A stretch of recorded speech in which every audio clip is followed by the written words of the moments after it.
जय महाराष्ट्र विद्यार्थी मित्रांनो, मराठी माहिती केंद्र या यूट्यूब चॅनलवर तुम्हा सगळ्यांचे स्वागत आहे.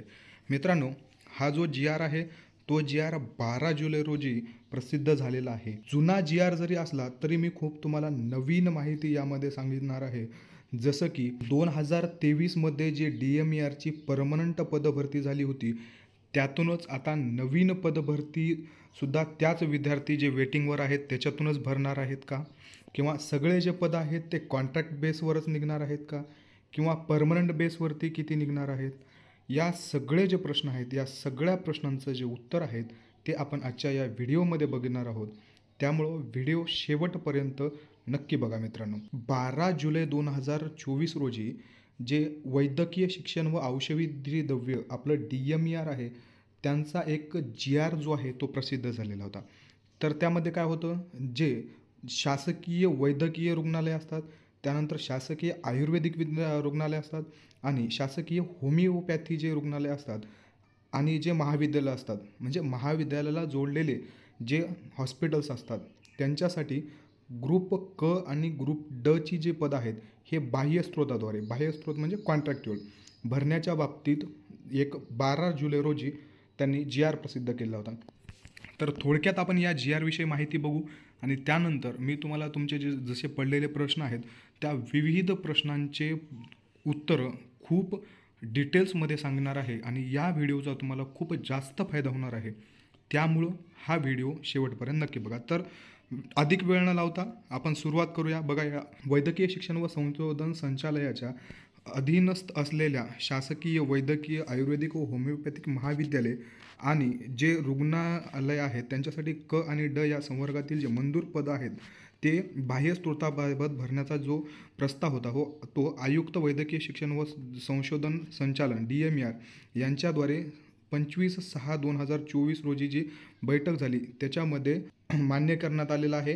आणि त्यामधील 59 संवर्ग, वेगवेगळे 59 संवर्ग जे आहेत त्या ग्रुप क आणि ड चे, जे क आणि ड आहे या ग्रुप क आणि ड या दोघांचे मिळून जे 59 संवर्गातील 6,830 एवढे पद बाह्य स्त्रोतानं भरण्याविषयी त्याच्या संदर्भात हा जी आर त्यांनी प्रसिद्ध केला आहे. शासन निर्णय काय आहे बघा, याच्यामध्ये वैद्यकीय शिक्षण व संशोधन संचालन जे आहे त्यांच्या 25/6/2024 रोजीचा जे प्रस्ताव होता त्या प्रस्तावातील संचालनाच्या अधिपत्याखाली जे परिशिष्ट अ जे पदं आहेत 59 संवर्गातील शासकीय रुग्णालय, आयुर्वेदिक, होमिओपॅथी या महाविद्यालयात आणि रुग्णालयात भरण्यात जाणारे ते एकूण 630 जे पद आहेत या पदाला बाह्य स्त्रोताद्वारे भरण्यासाठी परवानगी जी आहे ती त्यांनी दिलेली आहे, मान्यता दिलेली आहे. पण ही मान्यता कशावर दिलेली आहे बघा, या ज्या पुढील अटी शर्ती आहेत यांच्या अधीन राहून बाह्य स्त्रोताद्वारे 6,830 पदं भरण्यासाठी परवानगी दिली. बाह्य स्त्रोताद्वारे जे भरून घेण्यात येणार आहेत ते कोणते कोणते पदं आहेत, ग्रुप क चे किती आहेत आणि ड चे आहेत आणि कुठं कुठे आहेत बघा. तर सगळ्यात महत्त्वाचं ही PDF खूप मोठी आहे, याच्यामध्ये खूप जास्त पदं जे आहेत प्रत्येक महाविद्यालयासाठी कोणतं पद आहे, किती आहेत, या सगळ्यांची त्यांनी लिस्ट दिलेली आहे. एवढं जर आपण करत बसला तर मित्रांनो भरपूर वेळ जाणार आहे. त्यामुळं मी ही जी PDF आहे ही PDF आपल्या टेलिग्राम चॅनलवरती टाकतो.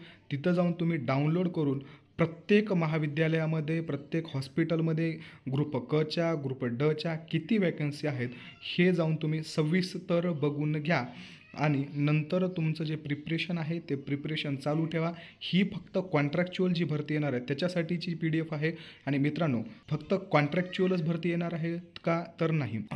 DMERमध्ये कॉन्ट्रॅक्च्युअलसोबत परमनंट नियमित पदांची सुद्धा भरती येणार आहे आणि त्यांचेसुद्धा जे विविध जी आर आहेत ते जी आर प्रसिद्ध झालेले आहेत आणि ते जे जी आर आहेत त्याच्याविषयी आपण डिटेल्समध्ये माहिती बघितलेली आहे.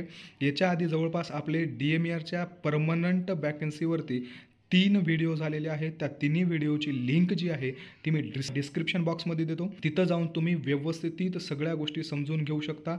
तुमचे जे डाऊट आहेत ते त्या व्हिडिओमध्ये सगळे क्लिअर होतील. तर बघा, आता याच्यामध्ये कोणते कोणते पदं आहेत हे तुम्ही सगळे बघून घेऊ शकता. पण या पदांची मी माहिती सांगत बसत नाही मित्रांनो. तर आपले जे महत्त्वाची माहिती आहे तर ती माहिती काय आहे बघू. जी आर तुमच्यापर्यंत पोहोचला असेल किंवा मी टाकून देतो, तुम्ही जाऊन व्यवस्थित डिटेल्स बघून घ्या. तर सगळ्यात मोठा जो प्रश्न आहे पहिला, तो बऱ्याच विद्यार्थ्यांनी विचारला होता की जे पदं आहेत हे सगळे तुमचे कॉन्ट्रॅक्टवर भरल्या जातील का, किंवा परमनंट जी भरती आहे ती परमनंट भरती येणार नाही का. तर मित्रांनो, DMER जे आहे त्यांचा फेब्रुवारी 2023मध्ये एक GR प्रसिद्ध झालेला होता गव्हर्मेंटचा, आणि त्या GRमध्ये गव्हर्मेंटनं असं सांगितलं होतं की तुमचे जे कुठल्याही क्षेत्रातले 40% पदं जे आहेत ते कॉन्ट्रॅक्च्युअल भरण्यात येणार आहेत, आणि 60% जे पद आहेत हे तुमचे परमनंट भरण्यात येणार आहेत.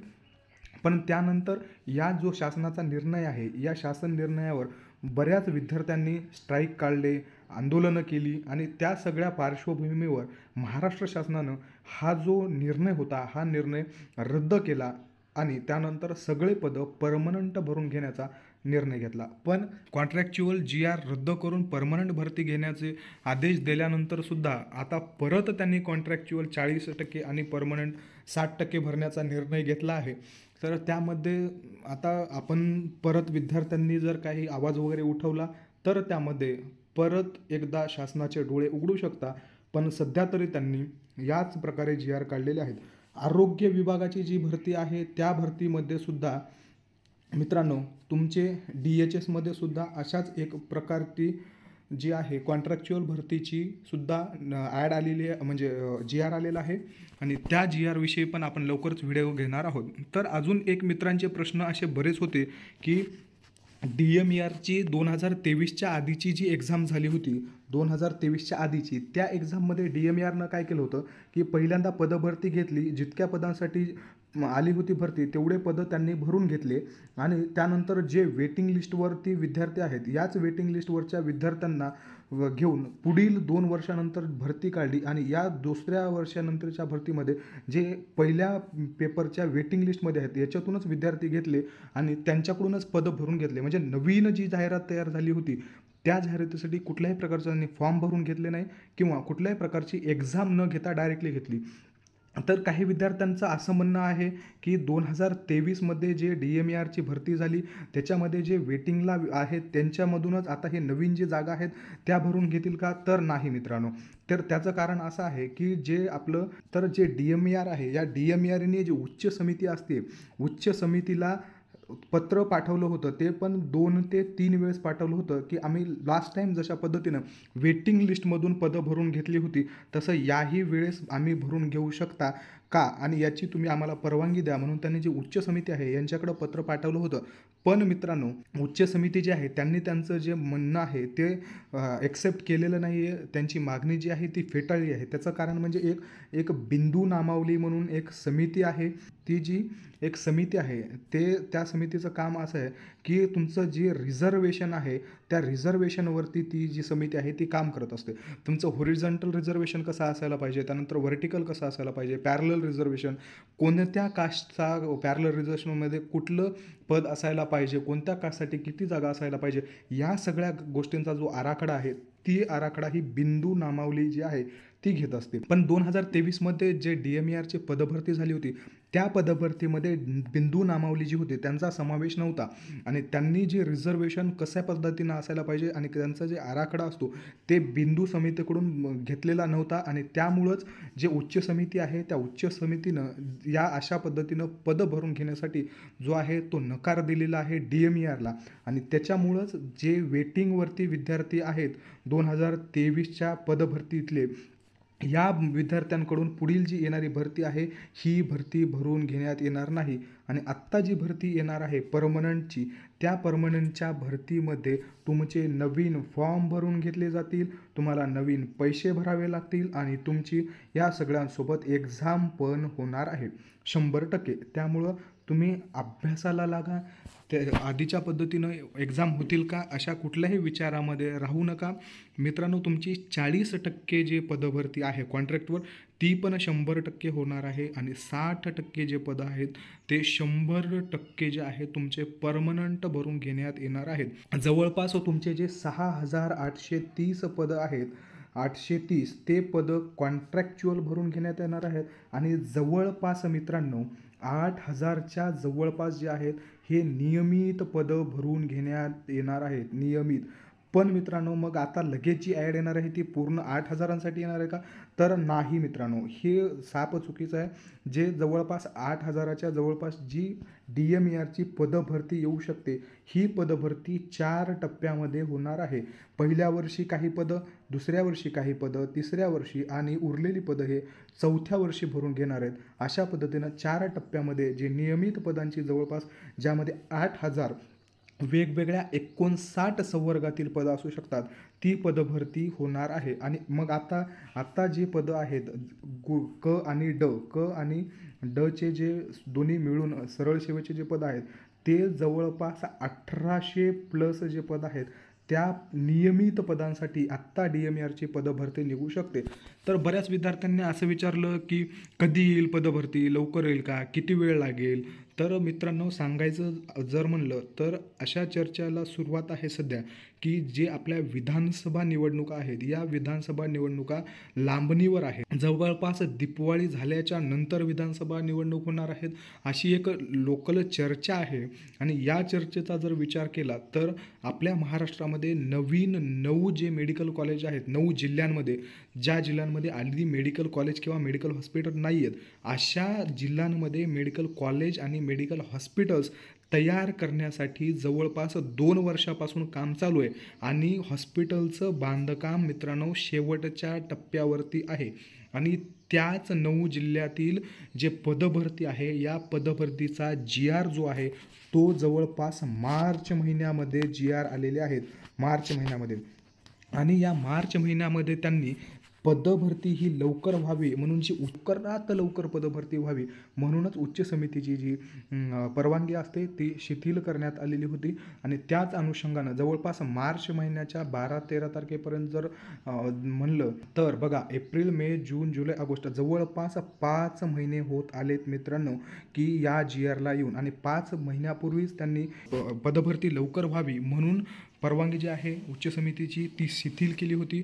आणि त्याच अनुषंगाने आता जी पदभरती आहे ही पदभरती लवकरात लवकर येऊ शकते. जवळपास मेडिकल कॉलेज जे आहेत, त्या मेडिकल कॉलेजमधले जवळपास जे आहेत 3 मेडिकल कॉलेज सुरुवात झालेली आहे मित्रांनो, चालू झालेले आहेत. आणि त्यामध्ये अजून सगळ्यात महत्त्वाचं सांगायचं म्हणलं तर आत्ता महाराष्ट्रात जितके DMERचे तुमचे गव्हर्नमेंट मेडिकल कॉलेज आहे, DMER GMCला पदभरती भरून घेत असतं.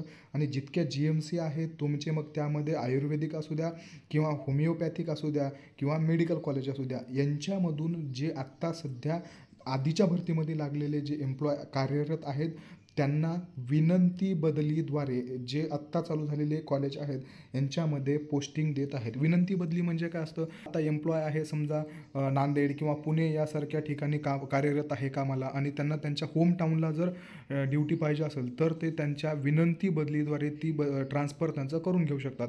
मग आता सध्या त्या गोष्टीला सुरुवात आहे. याच्याबद्दलही एक परिपत्रक आलं होतं 8-15 दिवसापूर्वी. तर आता जे भरती या हॉस्पिटलमध्ये आहे ती विनंती बदलीद्वारे होत आहे. आणि ही प्रोसेस जशी कंप्लीट होईल तसं या आपल्या नवीन जी भरती येणार आहे त्याला सुरुवात होईल. आणि याच्यानंतर अजून एक तुम्हाला महत्त्वाची बाब जर सांगायची म्हणलं तर 2023मध्ये जी पदभरती झाली होती यामध्ये तुमचं जे लॅबोरेटरी टेक्निशियन आहेत किंवा लॅबोरेटरी असिस्टंट आहेत, त्याच्यानंतर फार्मासिस्ट आहेत, यांचे जवळपास अशा 3-4 संवर्गातील जे पदं होते ते पदं कोर्ट केस झाल्यामुळं भरून घेतली नव्हती. तर यामध्ये सुद्धा आता उच्च न्यायालयाचा रिझल्ट आलेला आहे. आणि त्यानुसार आता नवीन जे रिझल्ट आहेत, प्रयोगशाळा तंत्रज्ञ, प्रयोगशाळा सहाय्यक आणि जे औषध निर्माता आहेत यांचे लघुटंक लेखक वगैरे यांचे नवीन रिझल्ट आलेत. आणि जवळपास त्यांनासुद्धा जॉईनिंग लेटर यायला सुरुवात झालेली आहे. तर बघा, त्यांचं जे आहे ते पूर्ण क्लिअर झाल्याच्या नंतर 2023ची जी पदभरती आहे ही या महिन्यामध्ये किंवा पुढच्या महिन्याच्या 15 तारखेपर्यंत पूर्ण क्लिअर होऊ शकते. आणि त्या गोष्टी क्लिअर झाल्याच्या नंतर एक तर DMER 2023च्या पदभरतीतून क्लिअर होणार आहे. त्यानंतर एवढ्या सगळ्या जाहिरातीचं जे महाराष्ट्र शासनानं आहे ती मंजुरी दिलेली आहे. नवीन हॉस्पिटल तयार झालेले आहेत, त्यांना जो मॅनफोर्स आहे तो कमी पडत आहे, मनुष्यबळ कमी पडत आहे. आणि या सगळ्या गोष्टीमुळं आणि त्यातल्या त्यात आपली जी विधानसभा निवडणूक आहे ही सुद्धा लांबणीवर पडलेली आहे.